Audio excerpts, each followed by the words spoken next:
அருள்நாதர் இயேசு கிறிஸ்துவின் இனிதான நாமத்தில் உங்களுக்கு அன்பின் வாழ்த்துக்கள். என் அன்புக்குரியவர்களே, தேவாதி தேவன் மற்றும் ஒரு புதிய நாளை அவர் நமக்கு காண செய்திருக்கிறார். ஒவ்வொரு நாளும் நீங்களும் நானும் அருள்நாதர் இயேசு கிறிஸ்துவோடு கூட நடக்கின்ற பொழுது இந்த 2 நாட்கள், இந்த 2வது நாளுக்காக கர்த்தரை நாம் ஸ்தோத்தரிப்போம். வேதம் சொல்லுகிறது, நீதிமொழிகள் 21ஆம் அதிகாரம் 31வது வசனத்தை வாசித்து பாருங்கள்.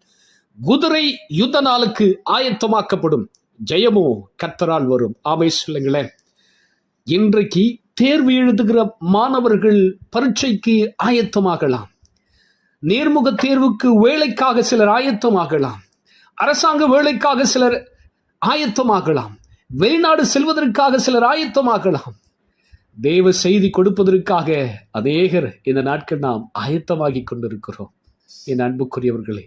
ஆனால் முடிவில் ஜெயம் கர்த்தரால் வரும். ஆமை சொல்லுங்களேன், ஆமை சொல்லுங்களேன்.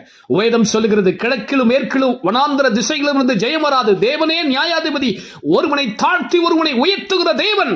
இஸ்ரவேலின் ஜெயபலனவர், மரணத்தை ஜெயமாக விழுங்கினவர். உன் நடுவிலே அவர் உலாவிக் கொண்டிருக்கிறார். இதுவரைக்கும் உன் வாழ்க்கையில் ஒரு ஜெயத்தை பார்க்காமல் இருக்கலாம். இன்றைக்கு உன் தனிப்பட்ட வாழ்க்கையில கர்த்தர் ஒரு பெரிய ஜெயத்தை கொடுக்க போகிறார். உன் குடும்ப வாழ்க்கையில ஒரு பெரிய ஜெயத்தை கொடுக்க போகிறார். உன் வேலையில கர்த்தர் ஒரு பெரிய ஜெயத்தை கொடுக்க போகிறார். நீ தேர்வு எழுத போகிற தேர்வில கர்த்தர் ஒரு பெரிய ஜெயத்தை கொடுக்க போகிறார். அடுத்த ஸ்டேஜுக்கு நீ போறதுக்கு கர்த்தர் உனக்காக ஒரு வழியை திறந்து உனக்கு ஒரு பெரிய ஜெயத்தை கொடுக்க போகிறார். எல்லாவற்றிலும் கர்த்தர் உன்னோடு கொடுத்து நீ செய்யக்கூடிய எல்லா காரியத்திலும் கர்த்தர் ஒரு பெரிய ஜெயத்தை கொண்டு போகிறார். ஒருவேளை தொழில் வியாபாரம் செய்து கொண்டிருக்கலாம், தோல்வியை சந்தித்து சரிந்து கொண்டிருக்கலாம். ஆனால் கர்த்தர் இன்றைக்கும் வாழ்க்கையில் ஒரு பெரிய ஜெயத்தை கொடுக்க போகிறார். ஊழியத்தில் ஒரு ஜெயத்தை பார்க்காமல் இருக்கலாம், சோர்ந்து போயிருக்கலாம். இந்த காலையில் கர்த்தர் ஊழியத்தில் ஒரு பெரிய ஜெயத்தை, வெற்றியை காண செய்ய போகிறார். இன்றைக்கு ஆண்டவர் உயிர்த்தெழுந்த என் ஆண்டவர் சிலுவையிலே கோரு, சிலுவையிலே உனக்காக எனக்காக சிலுவையிலே வெற்றி சிறந்த தேவாதி தேவன், மரணத்தை ஜெயமாக விடுகிறேன் கர்த்தர்.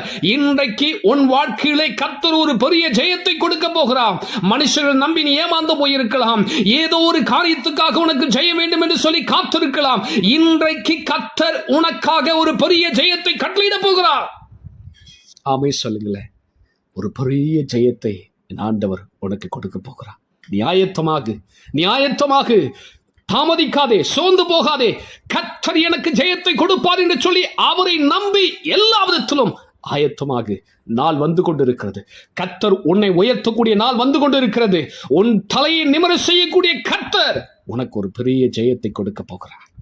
ஜெபிக்கலாமா? பரிசுத்தமுள்ள என் பரமபிதாவே, இந்த மகிமையான நேரத்திற்காக உமக்கு ஸ்தோத்திரம். இந்த காலை பொழுதில் உம்முடைய வார்த்தைகளை கேட்கிற ஒவ்வொரு பிள்ளைகளுக்காக ஸ்தோத்திரம். ஆண்டவரே, உம்மை ஸ்தோத்திரிக்கிறோம்.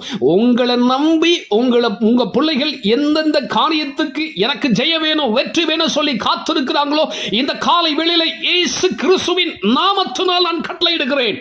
தேர்வு எழுதுகிற பிள்ளைகள், வேலைக்காக காத்திருக்கிற பிள்ளைகள், வெளிநாடு செல்ல வேண்டும் என்று சொல்லி காத்திருக்கிற பிள்ளைகள், குடும்பத்தின் தேவைக்காக காத்திருக்கிற பிள்ளைகள், குழந்தை பாக்கியத்துக்காக காத்திருக்கிற பிள்ளைகள், திருமணத்துக்காக காத்திருக்கிற பிள்ளைகள், ஒவ்வொருவருக்கும் என்ன காரியத்துக்காக காத்திருக்கிறார்கள், ஒவ்வொன்றில் கர்த்தர் தடைகளை உடைத்து எனக்கு ஒரு பெரிய ஜெயத்தை கொடுப்பதற்காக உமக்கு நன்றி, கோடி நன்றி சுவாமி. இந்த நாள் முழுவதும் கர்த்தர் கரம் பிடித்து நடத்துங்க. உபவாசம் இருக்கிற ஒவ்வொரு பிள்ளைகளும் கர்த்தர் பலப்படுத்துங்க. இந்த வார்த்தை கேட்ட ஒவ்வொரு பிள்ளைகளுடைய ஆவி, ஆத்துமா, சரீரம் தாழ்க்கி கொடுக்கிறேன். இயேசு கிறிஸ்துவின் மூலம் வேண்டிக் கொள்கிறேன் பிதாவே. ஆமேன், ஆமேன். என் அன்புக்குரியவர்களே, ஆயத்தமாகுங்கள். கர்த்தர் உங்களுக்கு ஒரு பெரிய ஜெயத்தை அவர் கொடுக்க போகிறார். God bless you.